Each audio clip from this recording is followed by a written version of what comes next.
जीवन से संबंधित सवालों के बारे में आपका स्वागत है। ये कार्यक्रम सवाल और जवाब के रूप में है और आप जैसे दर्शकों के लिए खास सवाल है जो आपके मन में विभिन्न विषयों के बारे में हो सकते हैं जो कि महत्वपूर्ण है। इनमें परमेश्वर, यीशु, स्वर्ग और प्रार्थना के बारे में सवाल शामिल है। ऐसा कोई सवाल नहीं है जो आप नहीं पूछ सकते, लेकिन हमारे होस्ट और को होस्ट जो इस कार्यक्रम को संचालित कर रहे हैं वो विभिन्न दृष्टिकोण का आदर करते हैं। हेलो, जीवन से संबंधित सवालों के बारे में आपका स्वागत है जो आपको फीबा India and Christ to the world की ओर से लाए हैं। मैं डेनिया जोहानस हूँ और मैं आज आपकी होस्ट हूँ। इस कार्यक्रम में कई प्रकार के सवाल और जवाब के रूप में हैं जो आपके जैसे दर्शकों के लिए हो सकते हैं जो विभिन्न विषयों पर हैं, जैसे अकेलापन, डिप्रेशन या अवसाद, दुख, पारिवारिक मुद्दे, बीमारी और मृत्यु के बारे में भी। और अर्थात हम परमेश्वर, स्वर्ग, यीशु और प्रार्थना के बारे में भी बातें करेंगे। इसीलिए आशीष पाने के लिए देखते रहिए। कोई प्रश्न ऐसे नहीं है जो आप नहीं पूछ सकते। आज हमारे साथ फीबा इंडिया के डायरेक्टर पास्टर बेंजामिन हैं। हमारे बीच में आपका स्वागत है। धन्यवाद मुझे अपने स्टूडियो में बुलाने के लिए। धन्यवाद पास्टर जी हमारे बीच आने के लिए। तो दर्शकों, आज का कार्यक्रम आत्मसम्मान या आत्म छवि के बारे में है। हम इस बारे में बात करेंगे कि आत्मसम्मान या आत्म छवि का विकास कैसे हुआ है और आप परमेश्वर के वचन के प्रकाश में इससे कैसे व्यवहार कर सकते हैं। तो आगे बढ़ने से पहले पास्टर, क्या हम परमेश्वर के वचन से शुरू कर सकते हैं? अवश्य।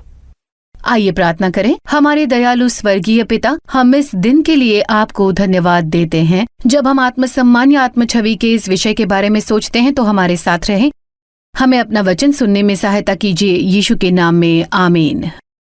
सो पास्टर, हमारे पास इस विषय के बारे में बहुत सारे प्रश्न हैं, आत्मसम्मान या आत्म छवि, और ये आज की दुनिया में बहुत ही महत्वपूर्ण विषय लगता है। इसीलिए मैं आज के पहले प्रश्न पर तुरंत आना चाहूंगी। और पहला प्रश्न जो मैं आपसे पूछना चाहूंगी वो है, क्या आप कृपया समझा सकते हैं कि आत्मसम्मान या आत्म छवि सचमुच क्या है?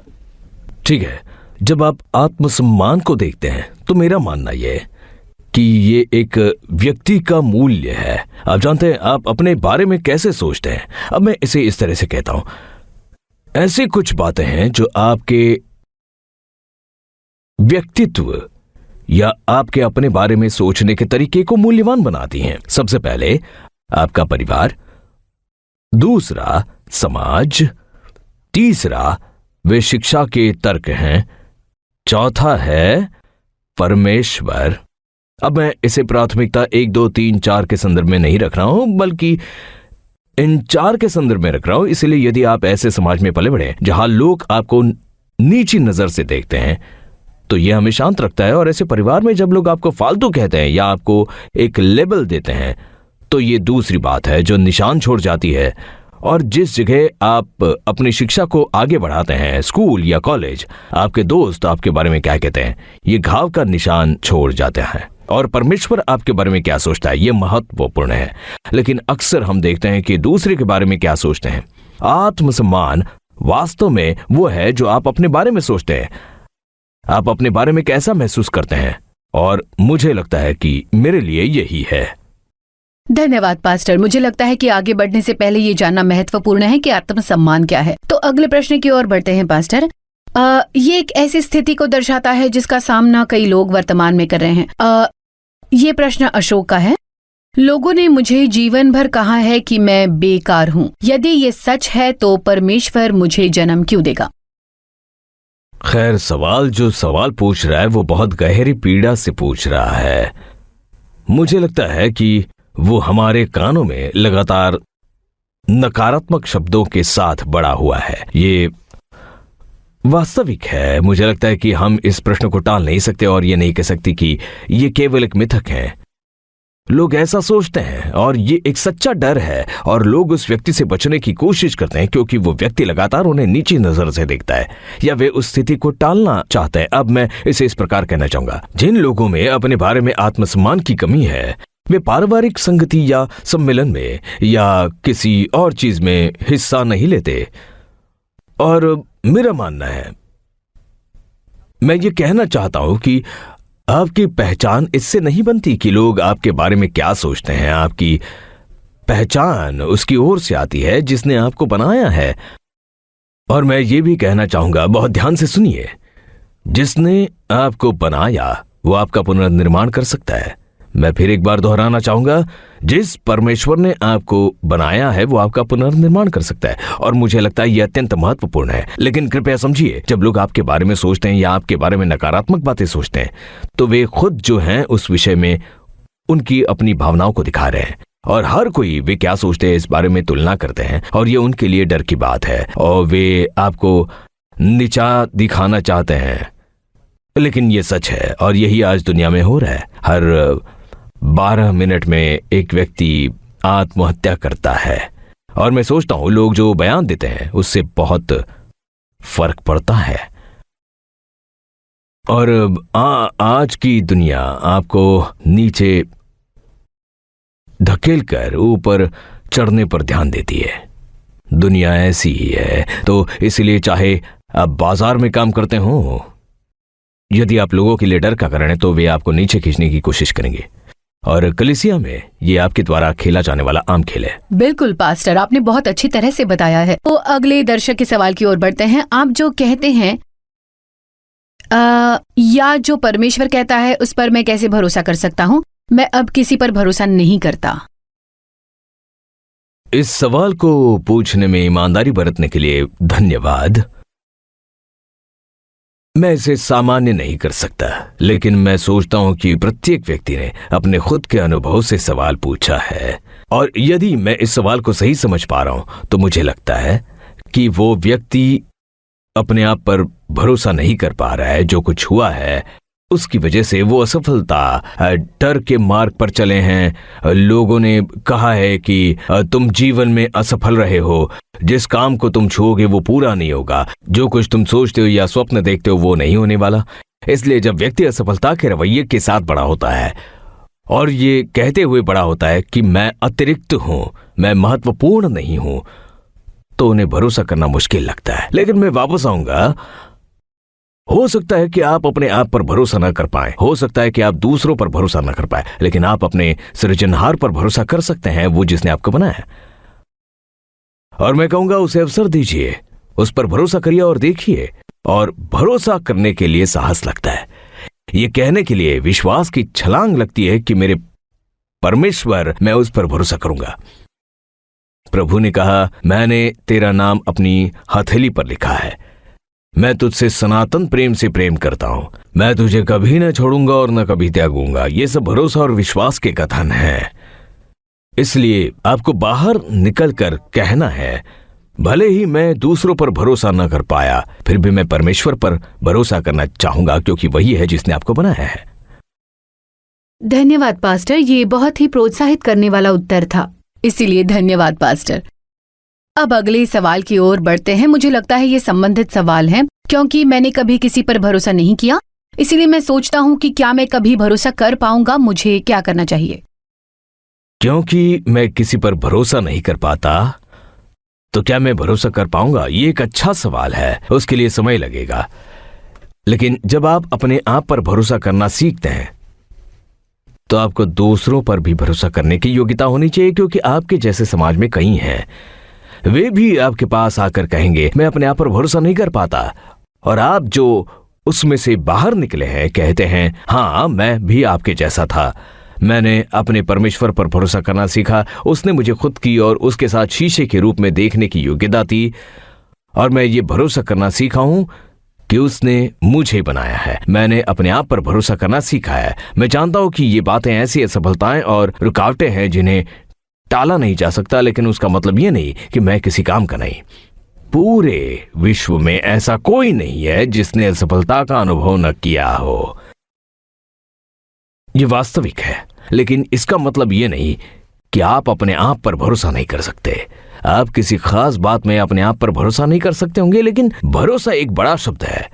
क्या आप भरोसा करते हैं कि आपके पास जीवन है? क्या भरोसा करते हैं कि आपको बनाया गया है? क्या आप भरोसा करते हैं कि आप बहुमूल्य हैं? क्या आप भरोसा करते हैं कि आपके पास योग्यताएं वरदान हैं? ये सब महत्व रखता है। सो आप दूसरों पर भरोसा कर सकेंगे, उसमें समय लगेगा, आपको सहायता की जरूरत है। किसी से बात कीजिए और वे परमेश्वर में भरोसा रखने के द्वारा अपने आप पर भरोसा करने में आपकी सहायता करेंगे। ठीक है पास्टर, इस सवाल का दूसरा भाग है, यदि लोग मुझे फिर से नीचा दिखाएंगे तो क्या? वे नीचा दिखाएंगे। मुझे कहने दो, हम कहते हैं कि वो करेंगे। अब लोग तो लोग हैं, अब लोगों को मत देखो, हम भी। आप जानते हैं, आज हम उस व्यक्ति को ऊपर उठाएंगे, कल मैं उस व्यक्ति को नीचा दिखाऊंगा। इसलिए नहीं कि उस व्यक्ति के साथ कुछ गलत है, क्योंकि वो मेरे लिए अच्छा दिन नहीं है, इसलिए हम दूसरों के लिए बात नहीं कर सकते। लेकिन ये सब आप पर निर्भर है। जब आपको ऊपर उठाया जाता है तो आप कैसा महसूस करते हैं, जब आप नीचा दिखाए जाते हैं तो आप कैसा महसूस करते हैं। आमतौर पर हमारी भावनाएं इस बात पर निर्भर करती है कि हमारे साथ क्या हो रहा है। लेकिन मैं इसे दूसरी तरह से कहना चाहूंगा, अनुभव के आधार पर अपने बारे में जैसा महसूस करते हैं वैसा महसूस न करें।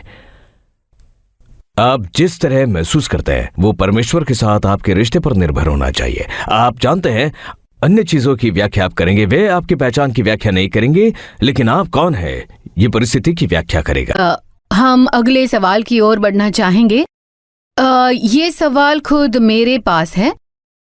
आत्मसम्मान और घमंड के बीच क्या अंतर है? क्या सचमुच उनमें कुछ अंतर है? दो अलग अलग बातें हैं। परमेश्वर चाहता है कि हम अच्छा आत्मसम्मान रखें। घमंड तब होता है जब आप उस बारे में डिंगे मारते हैं और जब आप दूसरों को तुच्छ समझते हैं, यहीं पर घमंड की बात आती है। लेकिन यदि आप ये कहते हुए आगे बढ़ते हैं, मुझे अच्छा लगता है जो मैं हूं सो हूं, परमेश्वर ने ही मुझे ऐसे बनाया है, और बाइबल कहते हैं कि आप भयावह और अद्भुत रीति से बनाए गए हैं। परमेश्वर के पास आपके जीवन के लिए एक उद्देश्य है और परमेश्वर आपसे प्रेम करता है। यदि आप आशीष के स्थान से लोगों को नीचे देखेंगे तो ये घमंड है। और यदि लोग आपकी सोच के अनुसार नहीं हैं, यदि वे आपकी तरह नहीं हंसते हैं, यदि वे आपकी तरह नहीं दिखते हैं और आप उन्हें नकारते हैं, तो हमें सावधान रहना है। आजकल रंगों के बीच बहुत भेदभाव है। गोरे लोग काले रंग को नीची नजर से देखते हैं और कहते हैं कुछ को दूर करो। और अंकों की बात, मुझे आश्चर्य होता है कि एक छोटा सा नर्सरी कक्षा के बच्चे को लेकर भी माता पिता अंकों की तुलना करते हैं, और ये बच्चा सोचते हुए बड़ा होता है कि वो दूसरे बच्चे जैसा नहीं है, और लगातार तुलना होती है। और मुझे इस कार्यक्रम में कहने दीजिए, आप सभी अद्वितीय हैं, हम सभी अद्वितीय हैं। आप अपने घर में तीनों के बीच, छहों के बीच एक होंगे, लेकिन कृपया, और माता पिता के लिए और हम सभी के लिए ये एक सलाह है, अपने बच्चों की तुलना दूसरों के साथ ना करें। परमेश्वर ने हर एक को रचा है और ये उसकी रचना है, और ये भयावह और अद्भुत रीति से रचा गया है। और मुझे लगता है कि हमें अपने आप को प्रेम करने के द्वारा परमेश्वर का आदर करना चाहिए। घमंड तब होता है जब मैं परमेश्वर द्वारा दी गई आशीषों के बारे में डिंग मारता हूं और दूसरों को नीचा दिखाता हूं। पास्टर, हम जॉन के सवाल की ओर बढ़ रहे हैं। मुझे कुछ भी नया करने से डर लगता है। मुझे हमेशा डर होता है कि मैं असफल हो जाऊंगा। मैं अपनी लगातार चिंता और डर पर कैसे जय पा सकता हूँ? अब कोई भी असफलता की अपेक्षा नहीं करता और उसमें कूद नहीं पड़ता। आप कोशिश कीजिए, और यदि असफलता है तो जिस चीज की आपने कोशिश वो सफल नहीं हुआ, कुछ और करने की कोशिश कीजिए। विफलता रुकावट नहीं बन सकती, वो आपके लिए कुछ अलग कोशिश करने के लिए पायदान का पत्थर होनी चाहिए। हम किसी एक विषय में असफल हो गए इसलिए हम बैठते नहीं हैं, हम उसमें सुधारने की कोशिश करते। सो असफलता इस बात का दर्शक हो सकती है, या यूं कहे तो लाल बत्ती ये काम नहीं करता, कुछ और कोशिश करें। आपने कहा जॉन, ठीक है। सो जॉन, मैं आपको ये बताना चाहूंगा, हियाव के साथ, ढाढ़स के साथ चीजों को करें। असफलता की अपेक्षा करते हुए इसमें कूद न जाएं। ये कहते हुए करें, मैं उसे करूंगा, परमेश्वर मुझे बल देगा। कॉरी टेन बूम ने दूसरों लोगों की बुरी योजनाओं से बहुत दुख उठाया। उसने कहा, चिंता काल के दुख को दूर नहीं करती, वो आज की ताकत को कम कर देती है। उसने ये भी कहा कि अज्ञात भविष्य को ज्ञात परमेश्वर पर सौंपने से न डरे। ये अद्भुत नहीं है? आप और मैं भविष्य को नहीं जानते, लेकिन वो जानता है, इसलिए परमेश्वर पर भरोसा रखें, उसे करें। यदि ये असफलता है तो कहें, ये काम नहीं करता, मुझे दूसरी जगह जाने दो और कुछ अलग करने दो। हम हमेशा अलग स्थान से देखते हैं कि क्या आप किसी निश्चित स्थान में अटके हुए हैं या आपका उत्तर रह नहीं पाए। ये कुछ करने की कोशिश करने और आगे बढ़ने का चिन्ह है, लेकिन आप जो भी करते हैं उसमें परमेश्वर का पहला स्थान देना याद रखें। ये अगले सवाल की ओर बढ़ेंगे पास्टर। अगला सवाल है, यदि मैं दोस्त बनाने की कोशिश करता हूँ या नए कौशल हासिल करने की कोशिश करता हूँ, फिर से विफल होता हूँ, तो मैं क्या करूँ? नए दोस्त बनाने में भी हम विफल रह सकते हैं। वो केवल कौशल के बारे में बोल रही है, सही है। कभी कभी आप लोगों के साथ तालमेल रखने के द्वारा दोस्त बनाने की कोशिश करते हैं, लेकिन आप विफल हो सकते हैं। वे शायद आपको स्वीकार नहीं कर सकते। मुझे लगता है कि हम विफलता पर ध्यान केंद्रित न करें, नए कौशलों का विकास करें। ये आपके अपने लिए हैं, आपको उस विषय में अच्छा लगेगा। लेकिन जब आप नए दोस्त बनाते हैं, मैं इस तरह से कहूंगा, दोस्तों को अपने पास आने का इंतजार न करें। आप बाहर जाइए और लोगों से मिलिए। जब आप दूसरों को सहज महसूस कराएंगे तो वे आपको सहज महसूस कराएंगे। लेकिन दूर न रहें कभी कभी, क्योंकि लोगों ने हमें जो बताया है उसके कारण हम महसूस करते हैं कि हम हीन हैं। मैं कह रहा हूं, परमेश्वर ने जो आपसे कहा है उसे देखें और आगे बढ़ें, और आपको स्वीकार किया जाएगा। इसके लिए समय लगेगा, लेकिन आपको स्वीकार किया जाएगा। सो पास्टर, लगता है कि ये बहुत ही ईमानदार और सच्चा सवाल है। मेरा जन्म एक धनवान या प्रभावशाली परिवार में नहीं हुआ। हमारे समाज के अधिकांश लोग हमारी ओर हमारे स्थान और संस्कृति के कारण अलग रीति से देखते हैं। मैं इस रुकावट पर कैसे जय पाऊं? आप अपनी संस्कृति और स्थान पर जहां आप हैं काबू नहीं पा सकते। आप अपनी संस्कृति से प्रभावित हैं, वैसे ही आपके स्थान से। क्योंकि मैंने कहा, समाज, आपका परिवार, आपकी संस्था, इन सब ने आप जो हैं उसमें कुछ जोड़ा है। मुझे व्यक्तिगत तौर पर लगता है कि यदि आप उन लोगों की तलाश में रहोगे जो इन बातों के साथ आपको स्वीकार करेंगे, तो आप निराश हो जाएंगे। मैं कह रहा हूं, केवल अपना जीवन जिए और जैसे लोग होंगे जो आपकी सराहना करना सीखेंगे। ऐसा कोई नहीं है जो किसी टापू पर जन्मा है। उन सबके पास ये संस्कृति और सब कुछ है। आपको दूसरे व्यक्ति की संस्कृति अच्छी लग सकती, लेकिन मुझे नहीं। इसलिए वो व्यक्ति क्या करेगा? सो आप जो हैं उसका आनंद लें, जिए। सवाल वास्तविक है, लेकिन फिर कुछ लोग होंगे जो आपका इनकार करेंगे, इसलिए आगे बढ़े। लेकिन कुछ और हैं जो आपको स्वीकार करेंगे, और आप कई लोगों को एक ही संस्कृति और स्थान से आते देखेंगे। इसलिए खूबसूरती यह है कि हमारे चारों ओर हमारे सहायक हैं, और उसका आनंद मनाएं, और ये भी जाने कि आप ही अकेले व्यक्ति नहीं हैं। दूसरे लोग भी हैं जो इन्हीं बातों से होकर गुजर रहे हैं, लेकिन एक व्यक्ति है जो आपसे प्रेम करता है, आप जो हैं उसके लिए। सो पास्टर, इसके बाद एक सवाल आता है, यदि हम सभी के पास एक अद्वितीय उद्देश्य है तो मैं अपना उद्देश्य कैसे पाता हूँ? आपका उद्देश्य जानने का आपके पास एक ही मार्ग है। जिसने आपको बनाया है उसमें जड़ पकड़े रहे। सृजनहार हर एक को उस उद्देश्य के साथ अलग रीति से उत्पन्न करता है। अब मैं उसे इस तरह कहूंगा, वो फूल का गुलदस्ता नहीं बनाता और बाद में उसे पता चलता है, मुझे पता है ये असफल हो गया, और वो एक बर्तन है। नहीं, जो वो निर्णय लेता है वो बनाता है, और वो जो बनाता है उस पर मोहर लगाता है। और आपका उद्देश्य वो है जो उसने आपके लिए ठहराया है। और इसलिए आप वो कैसे जानते हैं? परमेश्वर को देखें, पता करें, परमेश्वर को जानें और कहें, मेरा उद्देश्य क्या है? क्योंकि बाइबल कहते हैं कि आपके लिए उसकी योजनाएं विफलता के लिए नहीं है, पराजय के लिए नहीं है, वो विपत्ति के लिए नहीं, वो समृद्धि के लिए है, वो आपको संपन्न बनाने के लिए है। इसलिए आपको ये सृजनहार को जानने की जरूरत है कि उसने ये बर्तन किस लिए बनाया। धन्यवाद पास्टर, ये अत्यंत ज्ञानवर्धक रहा। हमारे पास एक और प्रश्न है पास्टर। लोग इस बारे में भी मुझसे बात करते रहते हैं, और मुझे लगता है कि ये आज की दुनिया में ये अत्यंत महत्वपूर्ण है। मैं नहीं जानता कि क्यों, लेकिन मुझे खुद अपना पक्ष लेते खड़े रहने में या लोगों के साथ असहमत होना मुश्किल लगता है। भले ही मैं जानता हूँ कि वो गलत है, मैं जो विश्वास करता हूँ वो मैं क्यों नहीं कर पाता।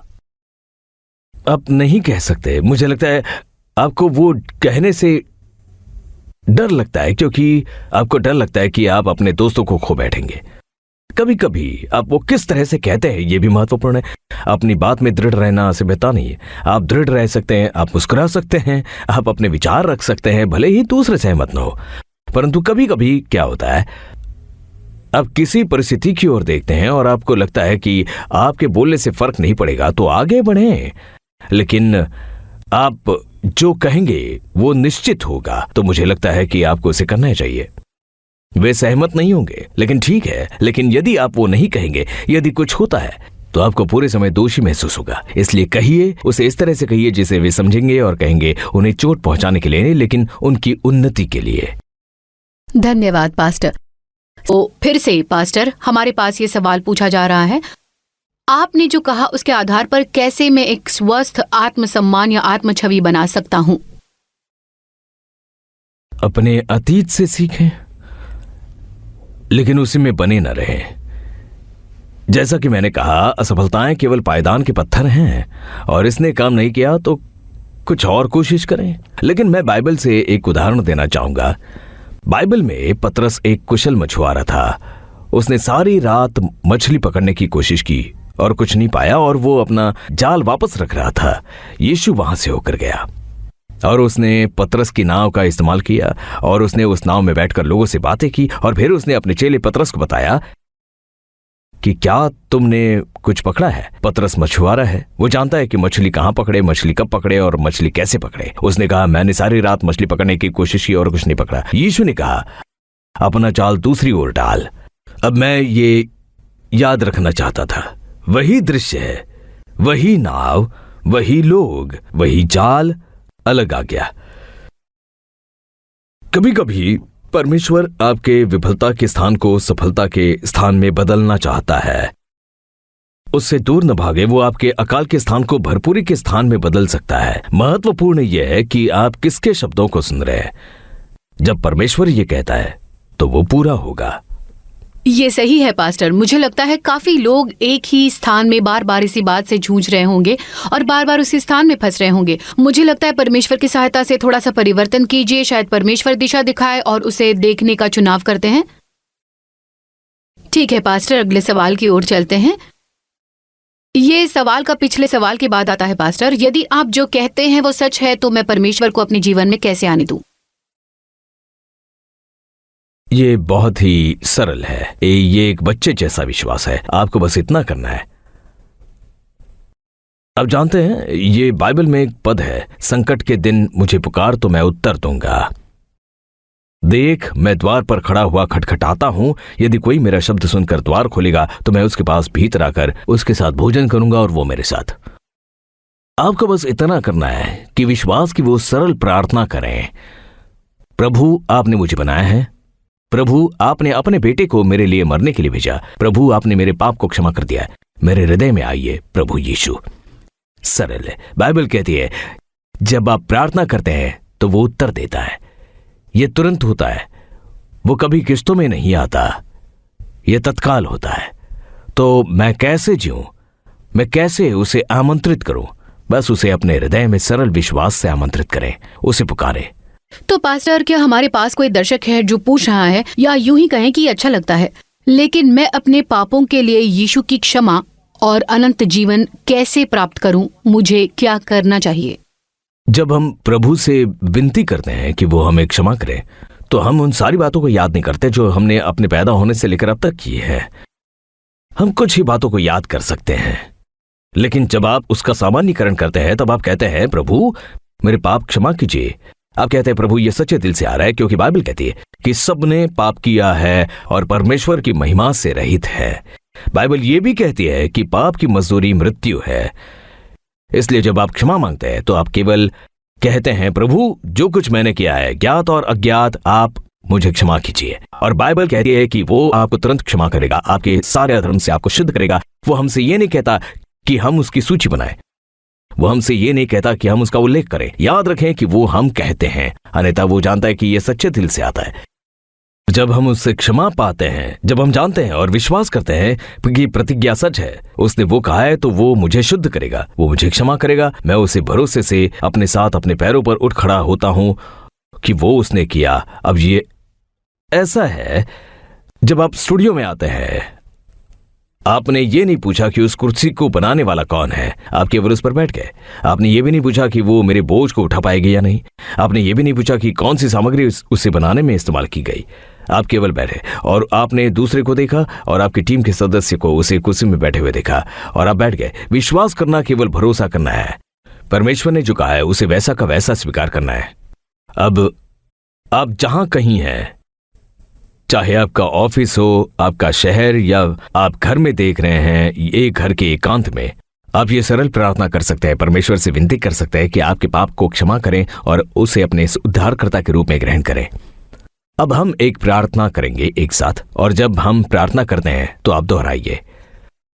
अब दोहराना इसलिए नहीं है कि मैं बोल रहा हूं, लेकिन इसलिए है क्योंकि आप विश्वास करते हैं कि आप पाप की क्षमा पाना चाहते हैं। ये प्रार्थना करना न केवल पापों की क्षमा के लिए है, बल्कि आप अपने बारे में एक अत्यंत स्वस्थ आत्मसम्मान भी पाएंगे और जानेंगे कि परमेश्वर ने आपको उत्पन्न किया है, और आपको एक परिपूर्णता की अनुभूति होगी कि परमेश्वर कितना महान है। इसलिए एक साथ प्रार्थना करें। प्रिय परमेश्वर, प्रिय परमेश्वर, अब मैं अपने पापों से मन फिराता हूँ। अब मैं अपने पापों से मन फिराता हूँ। मैं अपना विश्वास और भरोसा केवल यीशु में रखता हूँ। मैं अपना विश्वास और भरोसा केवल यीशु में रखता हूँ। मेरा उद्धारकर्ता बनने के लिए, मेरा उद्धारकर्ता बनने के लिए प्रभु मुझे क्षमा कीजिए। प्रभु मुझे क्षमा कीजिए। आज के बाद मैं यीशु का अनुसरण करूंगा। मैं यीशु का अनुसरण करूंगा। धन्यवाद प्रभु। धन्यवाद प्रभु, मुझे प्रेम करने के लिए और मेरे जीवन में आने के लिए। मुझे प्रेम करने के लिए और मेरे जीवन में आने के लिए। आमीन। आमीन। इस अद्भुत प्रार्थना के लिए धन्यवाद, और मेरा विश्वास है कि उसने कई लोगों को छू लिया है, और आज और सारे संदेह को भी जो आप अपने बारे में रखते हैं। यदि उनके पास और सवाल हैं तो वो अपने जीवन के बारे में अपने सवालों को लिख सकते हैं, और टीम है जो उनसे मुलाकात करेंगी और उनसे बात करेंगी और उनके सवालों का जवाब देगी। धन्यवाद पास्टर। अब हम अगले सवाल की ओर बढ़ रहे हैं। पास्टर, सवाल ये है कि जब दूसरे लोग मुझे विश्वासी बनने में रुकावट लाते हैं या अन्य कारणों से मेरा मजाक उड़ाते हैं तो मुझे क्या जवाब देना चाहिए? ये एक बहुत ही महत्वपूर्ण और सच्चा लगता है। अब विश्वासी शब्द मैं इसे बदलना चाहूंगा। अब मुझसे वो सवाल पूछ रहे हो, लोग कैसे प्रतिक्रिया देंगे? आपको पता है, जब लोग आपके साथ अलग तरह से व्यवहार करेंगे क्योंकि तुम्हारी विश्वास प्रणाली बदल गई है। आप असफलता, भय और निराशा में जी रहे थे। अब मसीह के आने के बाद आप एक अलग व्यक्ति हैं। ये आशा मत कीजिए कि हर कोई आपको स्वीकार करेगा। आप दूसरी ओर क्यों ना हो, फिर भी आप वो लोग हैं जिन्होंने आपको स्वीकार नहीं किया। अब आप समान हैं, लेकिन आपको अच्छा और सहज लगेगा। आगे बढ़ें। ऐसे लोग भी होंगे जो आपको स्वीकार करेंगे और आप जैसे ही हैं वैसे आपसे प्यार करेंगे। लेकिन याद रखें, पूरी दुनिया आपसे प्रेम नहीं करेगी। ऐसे कुछ लोग हैं जो आपसे प्यार करते हैं, ऐसे कुछ लोग हैं जो आपसे नफरत करते हैं। कुछ लोगों के लिए महत्व नहीं रखता, बिल्कुल भी नहीं, चाहे आप उपस्थित हो या नहीं। अपना जीवन जिए, अपने जीवन का जश्न मनाएं और आगे बढ़ते रहें। धन्यवाद पास्टर, बहुत बहुत उत्साहवर्धक जवाब था। सो पास्टर, इसी के साथ हम ही अपने कार्यक्रम के अंत में आ गए हैं, और मैं वास्तव में आपको इन सभी सवालों में धीरज के साथ बैठने के लिए धन्यवाद देना चाहती हूं, और हमारे दर्शकों का जवाब देने के लिए आपको धन्यवाद देती हूं पास्टर।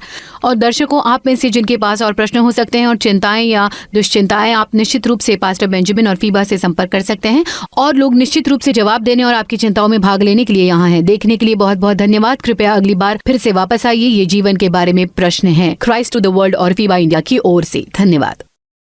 देखने के लिए धन्यवाद। यहोवा तुझे आशीष दे और तेरी रक्षा करे। यहोवा तुझ पर अपने मुख का प्रकाश चमकाए और तुझ पर अनुग्रह करे। यहोवा अपना मुख तेरी ओर करे और तुझे शांति दे। आप मोबाइल पर और व्हाट्सएप क्रमांक 8448877757 पर हम तक पहुंच सकते हैं।